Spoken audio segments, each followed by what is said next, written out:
Coming in, yeah, flex. I just wanna win, yeah.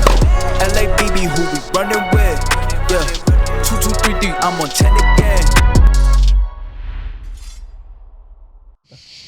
Salut les breakers, très content de vous retrouver dans cette nouvelle vidéo FAQ. Je vous ai posé des questions sur Instagram, je vais y répondre, c'est parti.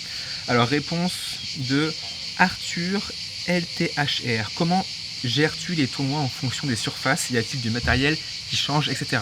Alors oui, déjà les chaussures c'est super important. Sur dur on a des semelles tout terrain on va dire. Et sur terre battue, par contre, ces semelles spéciales terre battue avec des petits crans. Et ça, c'est super important pour pouvoir éviter de glisser sur 5 mètres, quoi. Ensuite, matériel qui change. Oui, quand on joue en altitude et quand la balle rebondit beaucoup, quand ça vole beaucoup, en général, on met 1, voire 2, voire 3 kilos en plus de tension sur son cordage. Sinon, quand il fait très chaud, vous savez, casquette... Voilà, au niveau matériel, poignet, super important. Alors poignet, c'est pas que pour s'essuyer le front, c'est aussi pour que la sueur arrête, n'aille pas jusqu'à la main, pour qu'on tienne bien le grip, quoi. Donc il y a une éponge qui permet d'arrêter la sudation sur le bras. Voilà un peu ce qui peut changer en fonction des surfaces, alors surface ou environnement. Est-ce que tu suis les résultats sur circuit ATP? Oui, je les suis presque toutes les semaines. Ça, c'est ma passion. J'adore voir un peu les nouveaux joueurs qui sont très forts, les nouvelles joueuses, etc. À l'instar des... Alors, j'ai pas dit les prénoms. Rémi Suran. À l'instar des Federer ou Wawrinka, te verrais-tu jouer tard? Jusqu'à quel âge? Je pense que le tennis, l'âge de tennis moyen augmente de plus en plus. Je pense que je peux jouer et j'aimerais bien jouer jusqu'à au moins 35 ans. Voir après comment je suis physiquement. Réponse de SCHFRA. Le S. Qu'est-ce qui change de travailler avec une team soudée actuellement? Léo, Elraton, etc. Il n'y a pas de solitude, on peut dire des conneries, ça détend, voilà, c'est très très cool. J'étais avec Baptiste à Martos, on a passé une semaine super ensemble, voilà, on dit des conneries, on a nos petites routines, c'est vraiment sympa. Réponse de Karl.rbs. Comment certains joueurs 300 ATP ou plus se qualifient au Grand Chelem sans faire les qualifs? Alors c'est parce qu'en fait il y a des accords entre les grands chelems, entre Roland, l'US, l'Open d'Australie, et en fait ils donnent des wildcards, des invitations pour le grand tableau à des espoirs voilà, de certains continents. Réponse encore du S. Mentalement, joues-tu point après point ou calcules-tu à une temporalité plus longue? Tout dépend en fait comment je me sens dans le match. Si c'est un match plus ou moins facile, oui je peux commencer à gérer un peu, c'est pas très grave si je perds ce point là, parce que je sais que si je gère un peu le jeu ça va le faire. Si commence à jouer un tie break, là je joue point par point parce que tous les points sont ultra importants, voilà. Ça dépend un peu de la physionomie du match. Réponse de Virgile-du-bas SVY. Combien dépenses-tu en moyenne sur chaque tournoi? Alors si je suis tout seul, et ça dépend en fait, si je passe qu'un tour, donc il n'y a qu'une nuit d'hôtel, 2 repas, peut-être un cordage, donc pas beaucoup de dépenses finalement. Si je vais en finale, il y a 7 nuits d'hôtel, peut-être 10 cordages, 15 repas, donc ça dépend vraiment. Donc si c'est en moyenne, on va dire allez 3-4 nuits, on va dire, avec le billet d'avion, si je suis pas en France, on va dire que c'est une dépense de 1000 euros. 1000 euros en moyenne, 1000-1200 peut-être. Réponse de Olivier-RF, salut Olivier que je connais. Quel est le type de joueur que tu n'aimes pas jouer? Bonne continuation, Johan Padawan, il m'appelait comme ça, c'est mon petit surnom. Je déteste jouer les grands serveurs, les gros serveurs où il y a vraiment zéro échange, zéro frappe de balle, où il n'y a pas de tactique, il n'y a pas de jeu du tennis, quoi. Ça je déteste. Réponse de Lolo Foukra. Quel a été le meilleur classement ATP que tu as affronté? Alors sur le circuit ATP, à l'époque j'avais battu Robin Haase 80e mondial, c'était ma plus belle perf. Et hors circuit ATP, j'ai battu Benoît Paire quand il était 25e mondial. Réponse de Raphaël.auge.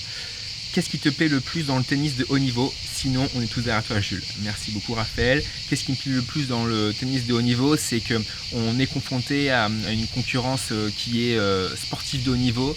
Du coup, on a une concurrence élevée et il faut absolument blinder tous les domaines, c'est-à-dire qu'on doit être très bon partout, au niveau de la nutrition, off-court, pas d'excès, sommeil important, nutrition, récupération. Bien sûr, sur le terrain tennis, on doit être bon techniquement partout. Physiquement, on doit battre les meilleurs joueurs physiques de la planète. Mentalement, on doit être aussi injouable. Donc en fait, ce qui me plaît, c'est le challenge. En fait, c'est qu'il faut blinder tous les domaines et être bon partout, quoi. Donc c'est un challenge tous les jours, être un peu meilleur tous les jours. Réponse de Giannis _musique. Comment tu gères l'aspect mental sur le match? J'essaie de pas trop être stressé, alors c'est pas évident, en général ça va, je suis pas trop stressé, je mets 1 ou 2 jeux à vraiment me détendre un maximum et à voir un peu comment va être peut-être la physionomie du match. J'essaie de me détacher un maximum de la situation et de l'événement du match, en fait, voilà, même si je suis en Espagne, en Turquie, c'est loin, il y a beaucoup de frais engendrés, j'essaie de me dire que voilà, même si je perds ce match, pas très grave, il y aura bien sûr d'autres défaites dans l'année, il n'y en aura pas qu'une, et que c'est pas la fin du monde parce que je perds un match que la Terre va s'arrêter de tourner, quoi. Voilà, je prends un peu de recul. Réponse de Noah, PT.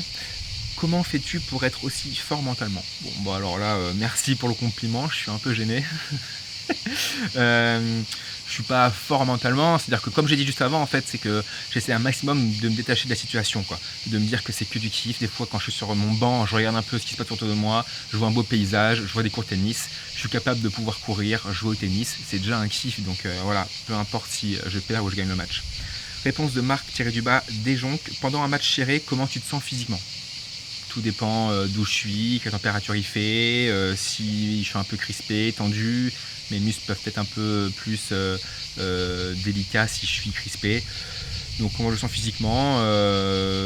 Globalement très bien depuis 15 ans, sans problème. En ce moment j'ai quelques petits problèmes de blessure, mais globalement sur un match je me sens très très bien. On l'a encore vu à Martos, là, 3 matchs de 3 heures, sous 30-35 degrés, 38 degrés même, pas évident et pourtant j'ai tenu. Et d'ailleurs les Breakers, merci beaucoup de vous abonner à la chaîne YouTube, franchement c'est vraiment top, ça donne vraiment de la force et de la motivation sur chaque tournoi, quand je vois vos commentaires vraiment sympas, c'est top. On a une team qui est géniale, vraiment impliquée et appliquée tous les jours pour donner le meilleur sur YouTube, Instagram et TikTok aussi, LinkedIn aussi, donc merci à vous. J'ai encore vu par contre une stat incroyable, c'est que 70% des gens qui regardent les vidéos YouTube ne sont pas abonnés, donc vraiment si vous voulez me donner de la force et nous motiver, abonnez-vous à la chaîne, c'est ultra important, et surtout si vous voulez suivre mon retour sur le circuit ATP. Réponse de Adrien Cavard. As-tu déjà pensé à prendre un coach pour ton retour sur le circuit? Alors oui, on s'est dit, si je re-rentre dans le top 400 voire 350, on reprendra un coach. Réponse de Albert Louis. Est-ce que tu comptes faire l'ITF de Bagnères de Bigorre en septembre? Si jamais tu es logé. Alors merci beaucoup Albert Louis. Écoute, c'est possible que je fasse ce futur. Ouais. Réponse de LMF_off. Qu'est-ce qui fait la différence entre des joueurs 2-6, 1-6 et des joueurs pro?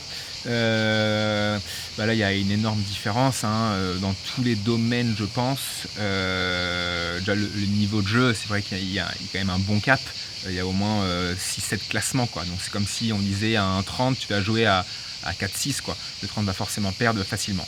Bon, il y a voilà, une différence un peu dans tous les domaines, quoi. Réponse de Dim... je sais pas quoi. Combien tu gagnes en faisant finaliste d'un futur? Ça dépend si c'est un 15 000 $ ou un 25 000 $. Finaliste d'un futur en 25 000 $, je l'ai fait, donc c'est 1 800 €. Ensuite, tu es taxé en fonction du pays. Donc là, en Espagne, c'était 15% de taxe. J'ai pris 1 500 €. C'était à 25 000. Un 15 000, c'est presque la moitié, quoi. Réponse de xbal.photo. Dans combien de temps tu penses qu'on va t'interdire de filmer tes matchs? Je pense que quand je vais arriver sur les challengers, ça va se compliquer un petit peu. Réponse de Valère_SC. Le S. Es-tu dans les meilleurs français quand tu étais petit? Non, j'étais vraiment pas dans les meilleurs, j'étais dans les 15, 20, 30. Et c'est vraiment à partir de la terminale, quand je suis sorti du bac -15, que je commençais à être dans les 2-3 meilleurs de mon âge. Réponse de El Tigre. Quel est le niveau tennistique de Léo, Baptiste et El Raton? Alors Léo, il est classé 4-6 mais il vaut 15-4. Baptiste, non je mens, en vrai il est classé 4-6 et il vaut vraiment 4-6. C'est juste qu'il joue tellement à 2 à l'heure et tellement un tennis atypique que c'est compliqué. Baptiste, il classé comment Baptiste? C'est 15-3, technique de -2 et je pense qu'il joue mieux 15-3. Et El Raton, il est combien? El Raton, je crois qu'il est Il est 15, 15-2, Mais 15-2. 15-2, il vient de gagner à 15 là, il y a 2 jours, donc ça joue en bon 15 je pense. Réponse de Tanou 1904, tu dirais quoi aux jeunes qui veulent se lancer dans le professionnel? Y croire, super important, y croire, toujours y croire, beaucoup travailler tous les jours et se faire plaisir et être heureux dans ce que tu fais. Réponse de L- encore, es-tu rémunéré pour disputer les matchs par équipe de ton club? Oui, à partir de négatif, les joueurs sont rémunérés pour jouer dans les clubs en match par équipe, et après plus ou moins en fonction de ton classement. Réponse de Guillaume, comment te vois-tu dans 5 ans? Dans 5 ans, je serai vers la fin, on aurait créé une super communauté, bien engagée, et j'en serais très très fier. Pour l'instant, je ne me vois pas du tout entraîneur tennis ou coach de tennis. Je me vois plutôt, pourquoi pas, créer des stages sous 2, 3, 4 jours, par exemple, dans des endroits sympas avec vous, les breakers. Réponse de R-TPND. Si tu pouvais revenir au début de ta carrière, que ferais-tu différemment? Ferais-tu différemment? Si oui, comment? Oui, je pense que je ferais quelque chose différent, c'est que quand j'étais 280, 290, 250, je continuais à faire des futurs pour essayer de choper 8, 9, 10 points. Ça, c'était une grosse erreur en fait. À partir de top 400, je pense qu'il faut aller en challenger, faire les qualifs, se confronter à meilleurs pour s'habituer et pour à un moment donné péter une qualif, quart de challenger, qualif demi, et puis pour être tableau en challenger, il faut faire une demi, une finale, puis au fur et à mesure, on gagne un challenger, on fait finale et on prend tout de suite 60-80 points, quoi. Ça va changer ça. Réponse de Raphaël. Es-tu satisfait de ton retour sur circuit ou t'attendais-tu à de meilleurs résultats? Je m'attendais à de meilleurs résultats, mais en même temps je savais que ça allait être très très dur.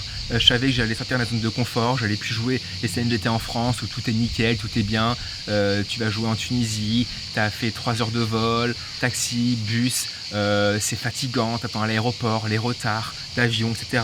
Donc tu arrives dans des conditions où là tu es fatigué, tu es un peu épuisé. Physiquement, j'ai plus 20 ans, donc c'est plus dur. Donc je savais que ça allait être très très dur, je savais que la concurrence est plus forte qu'il y a 6 ans. Les joueurs sont plus complets, ils font attention à ce qu'ils font en dehors du cours de plus en plus, donc ils sont meilleurs je trouve.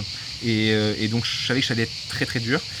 Après j'ai fait une finale sur 25 000, j'ai fait une demi-finale sur 25 000 aussi.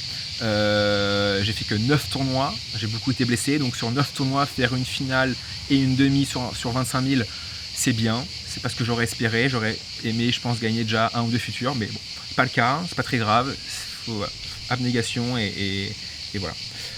Réponse de Vincent, est-ce qu'à chaque fin de tournoi, tu peux dire à l'argent que tu as reçu? Oui, sauf qu'à chaque fois, j'ai perdu, il faut prendre le billet d'avion, faut faire la vidéo de conclusion un peu en speed, des fois j'oublie, mais voilà, je suis transparent avec ce que je gagne. D'ailleurs, si vous voulez voir mon prize money, il suffit de taper Jules Marie dans Google, ATP, le premier lien, Jules Marie ATP, et dans Activity, en haut, vous allez voir en bas de chaque résultat, il y a marqué le nombre de points ATP que je prends et le prize money. Je vous laisse aller voir, on va mettre un petit lien avec Baptiste. C'est la dernière question de Vincent. Voilà les breakers, j'espère que vous avez kiffé la FAQ. On en refera bien sûr à tous les 10, 15, 20 000 abonnés, peu importe. Moi, je vous retrouve vers le 18 juillet pour les prochains futurs. Je ne sais pas où ça sera encore, mais voilà, hâte. Là, c'est renforcement, entraînement, un peu de repos aussi, pour être au taquet à la reprise et pour enchaîner sur une session de 6 semaines de tournoi, donc soit 3 semaines de tournoi, 1 semaine de repos et 2 semaines de tournoi, soit l'inverse, 2, 1 et 3. À voir, de toute façon sur Instagram, je mets tout ça en ligne. D'ailleurs, vous pouvez checker mon Instagram, @julemarie_tennis. Tous les jours, je mets un post ou deux, des réels, des vidéos, des points marrants, des tutos, ma programmation de tournoi et mes résultats. Donc, si ça vous plaît, abonnez-vous à mon compte Instagram. Salut les breakers!